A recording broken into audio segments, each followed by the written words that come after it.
Have you ever wondered why we are seeing dramatic increases in health problems since our great-grandparents' time?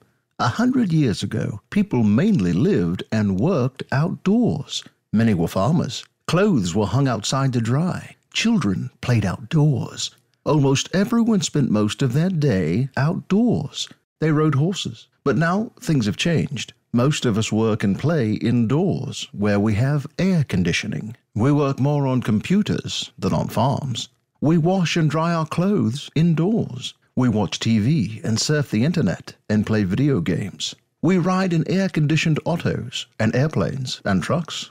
We even swim indoors. So what does all this indoor activity mean? Less sun. Could less sun be associated with more disease? Let's find out. From sunlight, our skin makes a vital substance, vitamin D. Vitamin D, which is actually a hormone rather than a vitamin, has a major impact on our bodies. It increases activation in more than 2,000 genes. This increased gene activation allows the body to combat disease. In fact, over 5,000 scientific studies have shown the clear association of vitamin D deficiency with more than 100 diseases and health problems, most of which have seen dramatic increases over the past 50 years. These include some of the big ones: cancer, diabetes, osteoporosis, Alzheimer's, multiple sclerosis, obesity, and heart disease. Even rickets, which supposedly had gone away 80 years ago, has reappeared.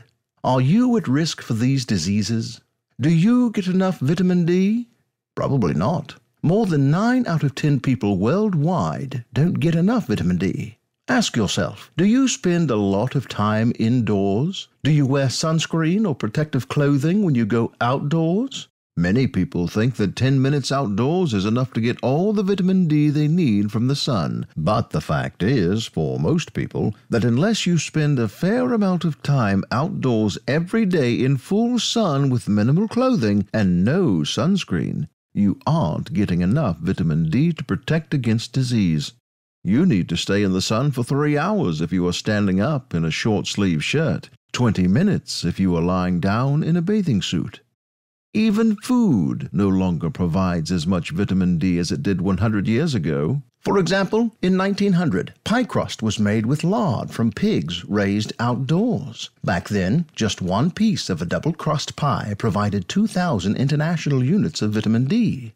Today, pie crust is made from vegetable oil or shortening. How much vitamin D? 0. The good news is, you don't need sunlight or lard from pigs raised outdoors in order to get your vitamin D. A simple supplement can provide all you need to prevent or even treat serious disease. But how do you find out if you have enough vitamin D? You can, of course, have a blood test. A reading of at least 40 nanograms per milliliter or 100 nanomoles per liter is optimal. Or you can do a quick, easy test on yourself. Just press hard on each of your shin bones, and then on your sternum, the bone in your chest between your lowest ribs. Did at least 2 of them hurt? Sore bones is an indication that you are probably very deficient. So, let's say you are deficient. This is very likely if you have a major disease or are elderly, have had recent surgery or illness, or you are pregnant. A breastfed infant would also be at risk. How much vitamin D should you take? This, of course, would depend on your individual situation, but many studies indicate that 4,000 international units daily is necessary to bring the average adult up to 40 nanograms and maintain this healthy level. If you know you are at risk for being deficient, you might want to start with a larger dose. You may also want to take more than 4,000 international units of vitamin D daily if you are elderly, obese, or plan soon to get pregnant or have surgery. You should start feeling noticeably healthier and more energetic within a few days to weeks. Are people starting to notice the benefits of vitamin D? You bet. When one doctor raised all of his patients' levels to 80 nanograms or 200 nanomoles, he noticed that no matter their age or health condition, their average of 4 office visits per year dropped down to 1 visit. More and more people are getting vitamin D tests, a 10 times increase in just 3 years. And research on vitamin D has accelerated. More research has been done on vitamin D than on vitamin A, C, E, and K combined. So, if you want to feel better or get or stay healthy, taking a vitamin D supplement is probably the single best thing you can do for your body. And it won't cost you a trip to Hawaii.